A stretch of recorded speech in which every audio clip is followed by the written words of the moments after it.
Welcome back, friends. Welcome back to another edition of Questions for Corbett here in October of 2023. I'm your host, James Corbett of CorbettReport.com, and today's question comes from the mailbag. We have a question from Solange, who writes, in your documentary, brackets, 9/11 in under 5 minutes, close brackets, you referenced Jessica Lynch. I cannot find any info on this other than the Wikipedia talking points. What happened that was shady? I guess I could ask. The government lied about her? Why? I'm so lost. All right, well, thank you for the question, Solange. And wow, your question provoked one of those deep crises that happens at times when you realize how old you are getting. And it occurred to me, well, everyone knows the Jessica Lynch story, right? Everyone oh, you know what? Maybe not everyone remembers the Jessica Lynch story. It occurred to me that there are people in the audience who might have been children, toddlers even, when the Jessica Lynch story was playing out on the news feeds. I certainly remember it from living through it at the time, but yeah, I guess there were a lot of people who either weren't paying attention or weren't alive at the time that it happened. Anyway, so thank you for provoking that crisis about father time and my encroaching age. But at any rate, oh yes, okay. You know what? This is a valuable question because a very, very short throwaway quip about Jessica Lynch actually leads into a much bigger and more interesting story. Well, what are we talking about? Well, this is one of those cases where, as I talked about recently on Solutions Watch, the magic words are very important because I don't know what 9/11 in under 5 minutes is, but I'm going to guess that you're talking about 9/11 : a conspiracy theory, which is the actual name for my 9/11 in 5 minutes video. And anyway, if you do know that, then you are armed with all of the knowledge that you need in order to answer this question. How? Well, go to CorbettReport.com and you'll find the search box, which, yes, does exist. And yes, it even exists in mobile, folks. I can assure you. At any rate, go to the search box and you type in, well, not 9/11 in under 5 minutes, but how about if you type in 9/11 a conspiracy theory? And press the enter key or search bar box and oh, hey, presto, there it is. 9/11 a conspiracy theory. And if you click into this, you will get the actual post with, of course, the video links, the different platforms on which it's available, all the different translations which exist in various places. I'm sure there are many more, but these are the ones that have been sent in to me. And, of course, the hyperlinked transcript, where every single claim is made, usually multiple links per sentence in this very, very, very dense video, including all the way down to, oh, yes, this is the story of 9/11, brought to you by the media, which told you the hard truths about JFK. And I believe that was the clip of Dan Rather. Without looking at it, I can't remember. And incubator babies, Naira, of course, mobile production facilities, Colin Powell and his famous speech, right? And the rescue of Jessica Lynch. And look, this is hyperlinked. And for people who don't know, that means you can click on it and it will provide some sort of source material of some sort to give you some more information about Jessica Lynch. Who is she and why is this about the media lying to you? So let's click on that and see what happens. And you click on it now. The image of war is now created by military and political powers. Television's job is to translate it into mythology. Everybody remembers Jessica Lynch, the 19-year-old private captured in an ambush and rescued by American Special Forces. The story started like this. With that, I'll take your questions. Tom. Brooks, we noticed that you made no mention of the rescue of Jessica Lynch and the special operations that went on. We understand that there is video taken by a combat camera team. Can you show us that video? We did have the opportunity to have a combat camera crew with the assault force, and we'll show you only the portion that has a PFC Lynch being retrieved. Do we have the tape? Incredibly, the cassette was already cued in the VCR. It was in the Saddam Hospital in Al-Nasiriyah. And the commentary was prepared.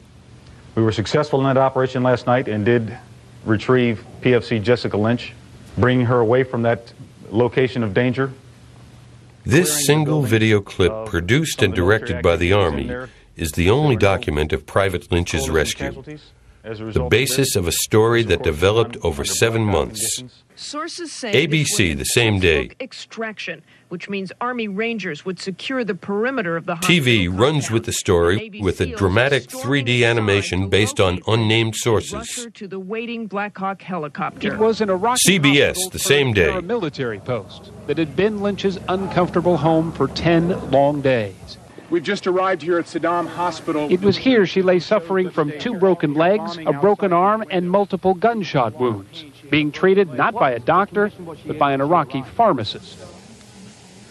Now it's serious wounds and incompetent doctors. CBS doesn't name their sources either. The Pentagon says she is the first American prisoner of war to be rescued from hostile territory since World War II. The headline in the Washington Post, she was fighting to the death. In it, Private First Class Lynch is portrayed as a kind of Rambo. The source, U.S. officials. April 12th. Jessica Lynch is a certified hero and a media celebrity. 600 articles have been written about her. Television networks compete for an interview. MTV offers her a show. Her agent negotiates a $1 million book deal, and NBC prepares a television movie, Saving Private Lynch. It's very important to us as Americans to bring back our fellow soldiers. But most importantly is to bring back somebody like Private First Class Lynch, who was risking her life on the battlefield. 1 month later, journalists arrive at Saddam Hospital without a military escort. Their investigation turns the story on its head. Private Lynch hadn't been shot in a firefight, as earlier reports suggested. ABC, May She appeared 7th. to have broken her leg when her truck overturned. An orthopedic surgeon who was due to set Private Lynch's broken leg the following morning says U.S. soldiers put a gun to his head as they burst into the operating room. We started shouting, "We are doctors, don't shoot." The hospital staff says there were no Iraqi troops on the premises when the Americans rushed in. They had all left the morning before the rescue. The soldiers broke down doors in the intensive care unit when they could have just asked where she was. Private Lynch has yet to give her own account of her captivity here or her rescue.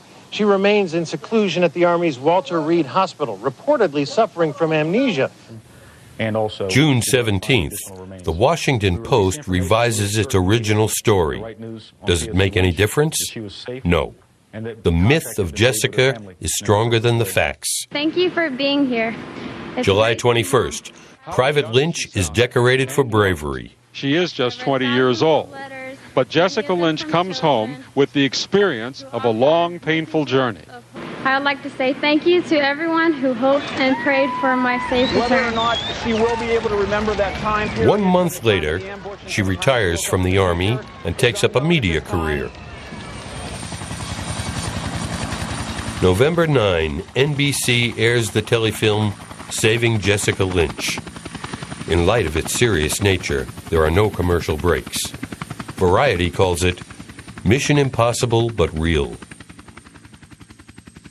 But while the November country thinks 11th, of them all Veterans today, Day. It is clear that Ms. Lynch has been taken into many American hearts. She's done her first television Her book interview is with Diane published. Sawyer. ABC wins the scoop of Jessica's first interview. So just to get this clear. Yeah. Did you fire your weapon back and did you kill any Iraqis? No. My weapon did jam and I did not shoot. Even Jessica admits her story was false. Nothing. But the lies and manipulations didn't matter. It was too late. The Pentagon had written a perfect television script, and that's what remains in memory. All right, so hopefully you understand, just from that context, okay, there was a dramatic rescue operation that took place in the opening weeks of the Iraq War, and it was a dramatic media event that garnered a lot of attention, and it turns out was mostly a media hoax of sorts, right? Okay, so that's kind of the bare bones basics, but there's a lot more information that you can get about this story if you do any digging. And I hope that people do have the requisite research skills to at least search for information about this story if you are interested. I'll help you along on that path if you need any help along that path. You can find any number of interviews of Jessica Lynch being interviewed about this case, all the way from 2003, all the way up to 2023, and presumably every year in between. She's been a a much interviewed person in the intervening years. So I'll just throw in a couple of representative mainstream corporate dinosaur media examples of the interviews that she's given over the years. There was a 2018 conversation on the Cleared Hot podcast that is notable because it is with one of the SEAL team members, DevGru, no less, SEAL Team 6, right? And we all know what they were involved in back in 2011. Someone let me know. I'm not much of a military guy, so I don't know, but was DevGru, SEAL Team 6, was that even publicly acknowledged in 2003? Was that public knowledge? Anyway, there you go. They were involved in the rescue, and one of the SEAL team members who was actually involved in the rescue talked with her on the Cleared Hot podcast, so that might be interesting if you really want to delve into this story. How about the 2007 testimony that Jessica Lynch delivered to the House Oversight Committee that was holding hearings in, I believe, April of that year? August of that year?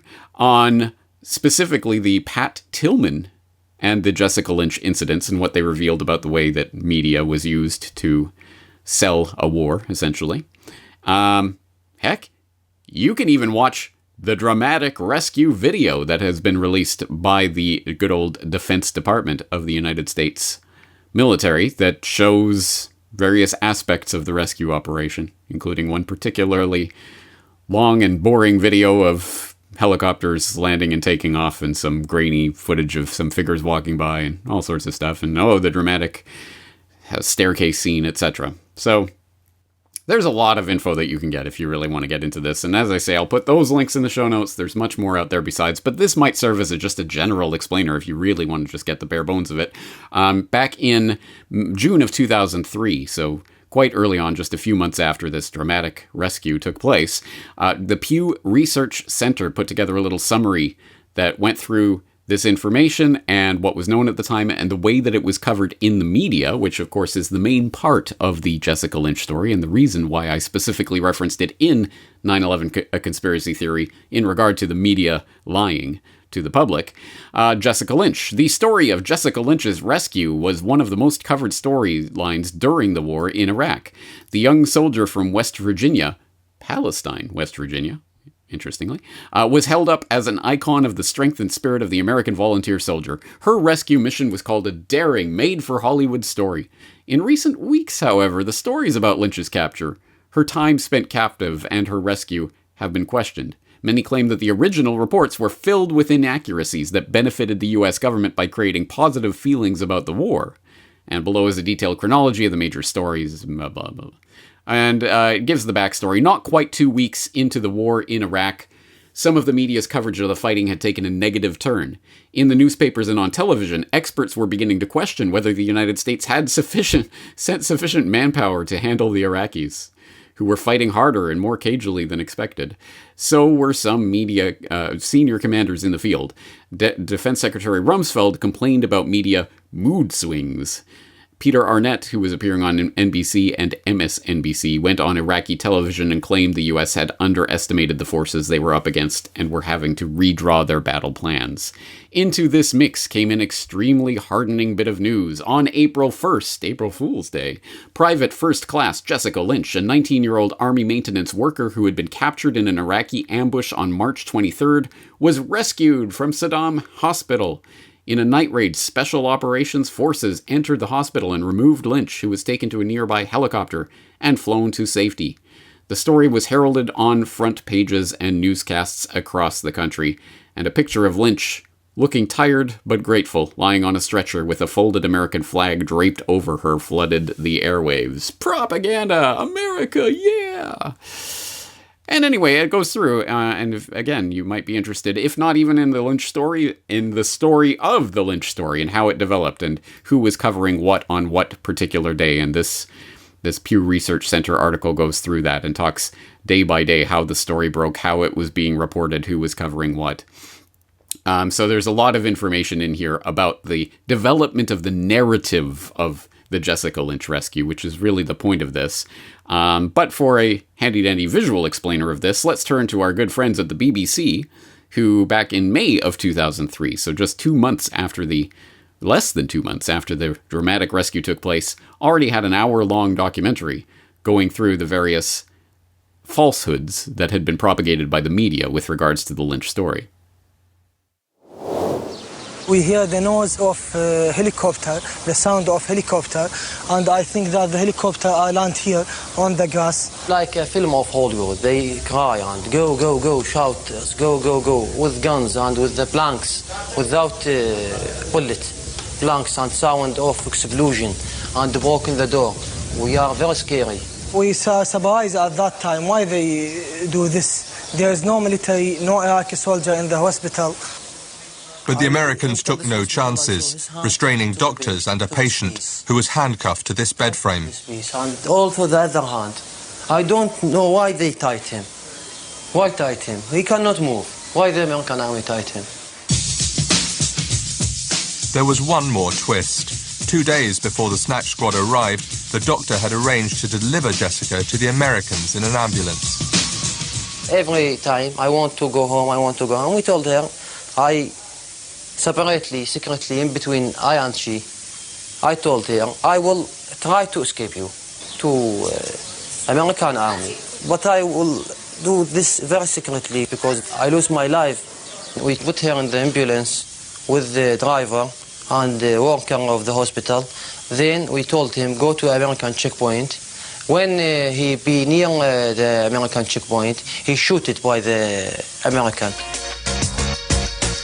So a tense encounter, but no Iraqi troops. The Americans almost killing their prize catch by mistake.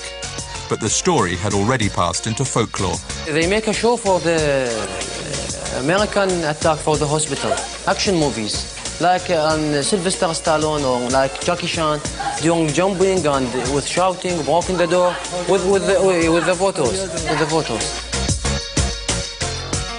We asked the Pentagon to release the full videotape of the rescue, rather than its 5-minute edited version, to clear up any discrepancies. It declined. Was there any resistance as the forces were going in? I think that I will leave that story to be told in great detail when the time is right. Now, if all of this media chicanery puts you in mind of the media matrix and the question of the media's role in not just covering the war, but in some key sense staging and taking part in the play that is the war, the narrative that unfolds in the nightly news, and if you wonder about the links between media figures and this war that we saw unfolding on the screen, well, actually, yes, you're very right to question such things, because as that same BBC documentary goes on to explain in more detail later, actually, there was direct links between Hollywood producers and the story of the war brought to you by the Pentagon.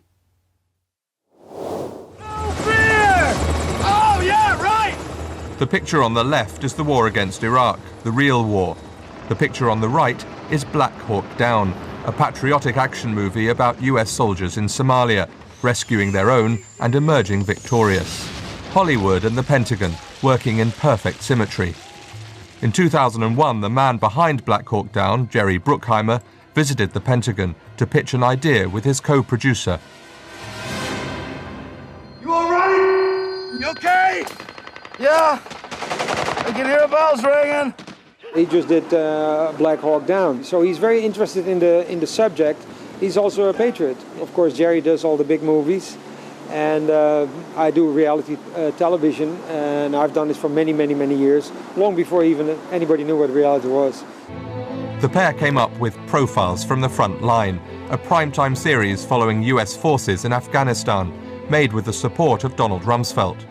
They were after human stories told through the eyes of the soldiers. Great reality TV. The Pentagon approved.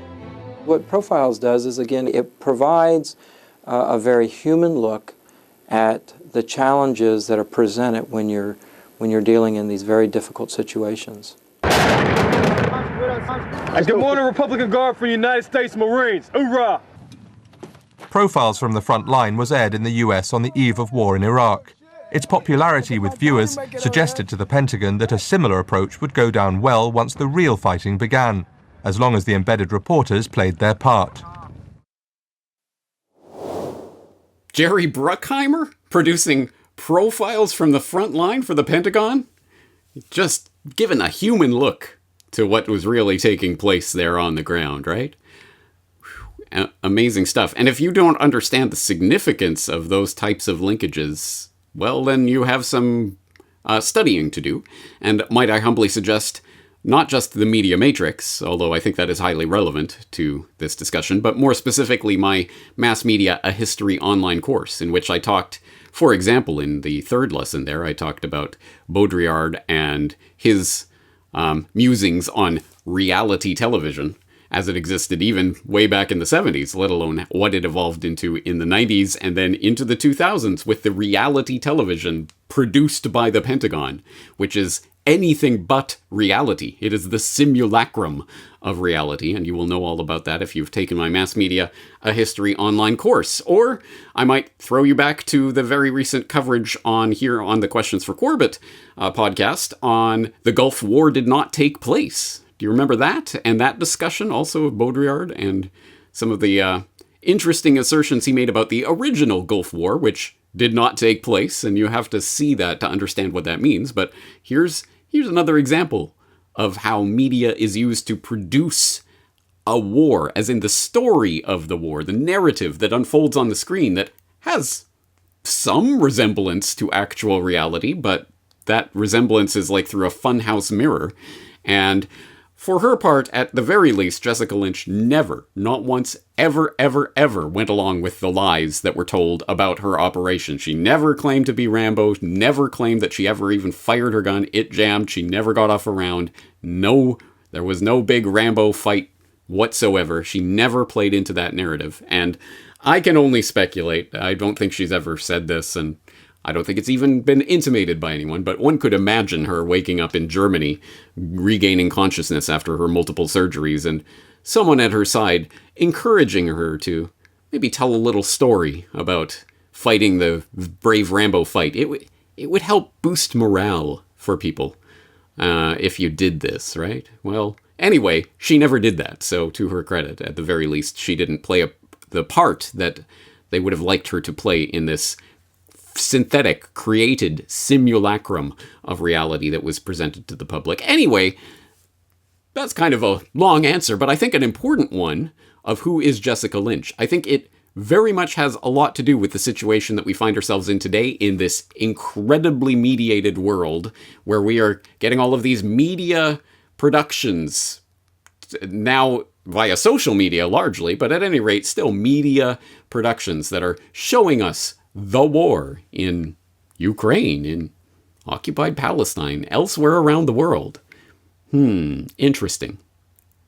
So anyway, I think there's a lot to chew on. And as one final other piece, I'll note, I hope people saw my newsletter last weekend where I wrote extensively about context is everything, which again is very, very much up the alley of today's exploration. But thank you for the question, Solange, and thank you for reminding me that yes, throwaway lines of things that I said 12 years ago may be, even at that time, let alone at this time, outdated and people might not remember them. So it is good to go through these sorts of things again and to bring them back up. I hope this has been enlightening for those out in the audience, and thank you for the questions. Keep them coming in, and I will keep answering them. But that's going to do it for this edition of Questions for Corbett. I am James Corbett of CorbettReport.com. Looking forward to talking to you again in the near future. The result of your injuries, we were told in the Washington Post and other places, is because you were a girl Rambo, and that just turned out to be not true. Yet the statements were made by people in the military to the press. So they were trying to get a story out.